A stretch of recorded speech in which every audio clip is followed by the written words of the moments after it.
ഇന്ന് ഞാൻ വന്നിരിക്കുന്നത് വെണ്ടയ്ക്ക കൊണ്ട് നമുക്ക് വളരെ എളുപ്പത്തിൽ ഉണ്ടാക്കിയെടുക്കാൻ കഴിയുന്ന നല്ല ടേസ്റ്റി ആയിട്ട് റെസിപ്പിയുമായാണ്. ഇതിനായി വെണ്ടയ്ക്ക നന്നായി കഴുകിയെടുത്തതിന് ശേഷം അതിലെ വെള്ളമെല്ലാം കളഞ്ഞെടുത്തിട്ടുണ്ട്. ഇവിടെ ഞാൻ 300 ഗ്രാം വെണ്ടയ്ക്കയാണ് എടുത്തിരിക്കുന്നത്. വെണ്ടയ്ക്കയുടെ അറ്റം ഈ രീതിയിൽ പെട്ടെന്ന് പൊട്ടിച്ചെടുക്കാൻ പറ്റുന്നുണ്ടെങ്കിൽ നമുക്കിത് മനസ്സിലാക്കാം ഇത് അധികം മൂക്കാത്ത നല്ല വെണ്ടയ്ക്കയാണെന്ന്. അപ്പോൾ വെണ്ടയ്ക്കയുടെ അറ്റം ഈ രീതിയിലൊന്ന് കട്ട് ചെയ്ത് മാറ്റിയതിന് ശേഷം വെണ്ടയ്ക്ക ഈ രീതിയിൽ ഞാനിവിടെ കട്ട് ചെയ്തെടുക്കുന്നുണ്ട്. അപ്പോൾ വെണ്ടയ്ക്ക കട്ട് ചെയ്യുന്ന സമയത്ത് നിങ്ങൾ പ്രത്യേകം ശ്രദ്ധിക്കണം. അതിനകത്ത് പുഴുവോ അല്ലെങ്കിൽ കറുത്ത പാടുകളെല്ലാം ഉണ്ടെങ്കിൽ അതെല്ലാം കട്ട് ചെയ്ത് മാറ്റിയതിന് ശേഷം വേണം നമ്മൾ വെണ്ടയ്ക്ക കട്ട് ചെയ്തെടുക്കാൻ. അപ്പോൾ ഈ ഒരു രീതിയിൽ വെണ്ടയ്ക്ക കട്ട് ചെയ്ത് ഞാനിവിടെ എല്ലാം ഒരു പ്ലേറ്റിലേക്ക് മാറ്റി വെച്ചിട്ടുണ്ട്. ഇനി നമുക്കിത് കുക്ക് ചെയ്തെടുക്കാം. അതിനായി ഒരു പാൻ അടുപ്പിൽ വെച്ച് ചൂടായതിന് ശേഷം അതിനകത്തേക്ക് 1.5 ടേബിൾ സ്പൂൺ അളവിൽ വെളിച്ചെണ്ണയാണ് ചേർത്ത് കൊടുത്തിരിക്കുന്നത്. വെളിച്ചെണ്ണ ഒന്ന് ചൂടായതിന് ശേഷം പിന്നീട് ഇതിനകത്തേക്ക് ചെറിയ ഉള്ളി ചതച്ചതാണ് ചേർത്ത് കൊടുത്തിരിക്കുന്നത്. ഇവിടെ ഞാൻ 15 അല്ലി ചെറിയ ഉള്ളിയാണ് എടുത്തിരിക്കുന്നത്. അത് ഒന്ന് ചതച്ചതിന് ശേഷം ഇതിനകത്തേക്ക് ചേർത്തിട്ടുണ്ട്. പിന്നീട് 3 തണ്ട് കറിവേപ്പില ഇതിനകത്തേക്ക് ചേർത്ത് കൊടുക്കുന്നുണ്ട്. അപ്പോൾ നിങ്ങൾക്ക് ചെറിയുള്ളിക്ക് പകരം വേണമെങ്കിൽ സവാള ഉപയോഗിക്കാവുന്നതാണ്. പക്ഷേ കൂടുതൽ ടേസ്റ്റ് ഉണ്ടാവുക ചെറിയുള്ളിയിൽ ചെയ്തെടുക്കുമ്പോഴാണ്. നിങ്ങൾക്ക് ചെറിയുള്ളി ചതയ്ക്കുന്നതിന് പകരം ചെറുതായിട്ട് കട്ട് ചെയ്തെടുക്കുകയും ചെയ്യാവുന്നതാണ്. അപ്പോൾ ചെറിയുള്ളി നമുക്കൊന്ന് സോഫ്റ്റ് ആവുന്ന സമയം വരെ ഇങ്ങനെ ഇളക്കിയെടുക്കാം.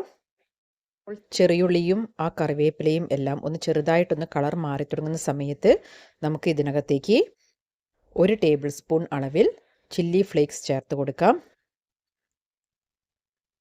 അപ്പോൾ ഞാൻ ഇതിനകത്തേക്ക് 1 ടേബിൾ സ്പൂൺ അളവിൽ ചില്ലി ഫ്ലേക്സ് ചേർത്തതിന് ശേഷം ഒന്ന് നന്നായിട്ടൊന്ന് ഇളക്കിയെടുക്കുന്നുണ്ട്. ആ ഉള്ളിയും അതുപോലെ തന്നെ കറിവേപ്പിലയും ഒന്ന് റോസ്റ്റ് ആവുകയും അതുപോലെ ആ ചില്ലി ഫ്ലേക്സിൻ്റെ പച്ചമണം മാറി ഒന്ന് നന്നായിട്ടൊന്ന് ചൂടായി കിട്ടുകയും ചെയ്യണം.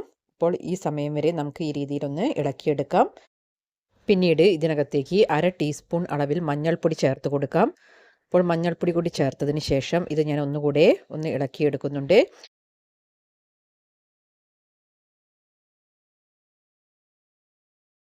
ചില്ലി ഫ്ലേക്സ് എല്ലാം നല്ലതായി ഫ്രൈ ആയി വരുന്ന സമയത്ത് ഒരു കിലുങ്ങുന്ന സൗണ്ട് കേൾക്കും. അതുവരെ നമുക്കിങ്ങനെ ഇളക്കി കൊടുത്തുകൊണ്ടിരിക്കാം. അപ്പോൾ നിങ്ങൾക്കിപ്പോൾ സൗണ്ട് കേൾക്കുന്നുണ്ടാവും.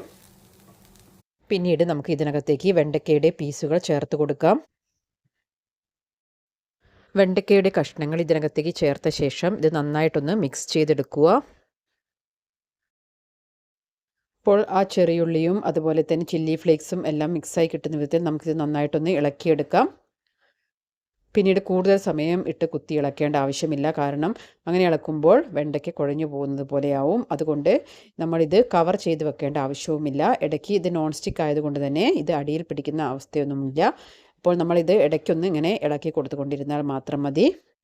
ഇനി ഞാൻ ഇതിനകത്തേക്ക് ഉപ്പ് ചേർത്ത് കൊടുക്കുന്നുണ്ട്. ഉപ്പ് ആവശ്യത്തിനനുസരിച്ച് നോക്കിയിട്ട് ചേർത്ത് കൊടുക്കുക. നമ്മൾ ഇതുവരെ ഇതിനകത്തേക്ക് ഉപ്പ് ചേർത്തിട്ടില്ലായിരുന്നു. അപ്പോൾ അത് ഉപ്പ് ചേർത്തതിന് ശേഷം ഒന്നുകൂടെ നന്നായിട്ടൊന്ന് മിക്സ് ചെയ്തെടുക്കുക. അപ്പോൾ ഇത് കൂടുതൽ സമയം ഇങ്ങനെ ഇളക്കി കഴിഞ്ഞാൽ ഇത് കുഴഞ്ഞു പോകാൻ സാധ്യതയുണ്ട്. അതുപോലെ അടച്ചു വെക്കേണ്ട ആവശ്യവുമില്ല. അടച്ചു വെക്കാതെ നമ്മൾ ഇടയ്ക്കൊന്ന് ഇളക്കി കൊടുത്ത് വെണ്ടയ്ക്കയെ ഒന്ന് ഉണക്കിയെടുക്കണം.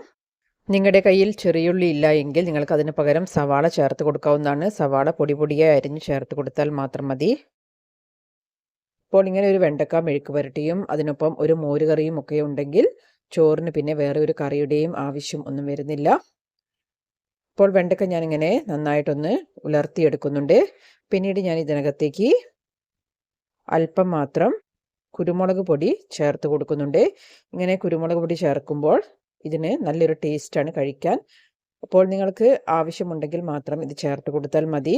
അപ്പോൾ എരിവെല്ലാം ഓരോരുത്തരുടെ ആവശ്യത്തിനനുസരിച്ച് കൂട്ടിയും കുറച്ചും എല്ലാം ചേർത്ത് കൊടുക്കാവുന്നതാണ്. അപ്പോൾ ഇത്രയും ചേർത്ത ശേഷം ഒന്നുകൂടെ ഇളക്കി ഒന്ന് ഡ്രൈ ആക്കി എടുക്കുന്നുണ്ട്. അപ്പോൾ നിങ്ങൾക്ക് ഓരോരുത്തർക്കും എത്രമാത്രം ഡ്രൈ ആക്കി എടുക്കണോ അതിനനുസരിച്ച് എടുക്കാവുന്നതാണ്. അപ്പോൾ ഒരു മീഡിയം ഫ്ലെയിമിൽ വെച്ചിട്ടാണ് ഞാനിത് ഇടയ്ക്ക് ഇളക്കി കൊടുക്കുന്നത്. അതേസമയം ചില സമയത്ത് ഞാനിത് ഒന്ന് ഹൈ ഫ്ലെയിമിലിട്ടിട്ടും ഇളക്കിയെടുക്കുന്നുണ്ട്. ഇപ്പോൾ നമ്മുടെ വളരെ ടേസ്റ്റി ആയിട്ടുള്ള വെണ്ടയ്ക്ക മെഴുക്ക് പുരട്ടി ഇവിടെ തയ്യാറായിട്ടുണ്ട്. അപ്പോൾ കുറച്ചുകൂടി സമയം ഒന്ന് അടുപ്പിൽ വെച്ചൊന്ന് ഡ്രൈ ആക്കിയിട്ടാണ് ഞാൻ ഇതിൻ്റെ ഫ്ലെയിം ഓഫ് ചെയ്തിരിക്കുന്നത്. അപ്പോൾ നിങ്ങളെല്ലാവരും ഈ വീഡിയോ നോക്കിയിട്ട് ട്രൈ ചെയ്തിട്ട് അതിൻ്റെ ഫീഡ്ബാക്ക്സ് എല്ലാം കമൻസ് ആയിട്ട് അറിയിക്കുക. Thank you for watching.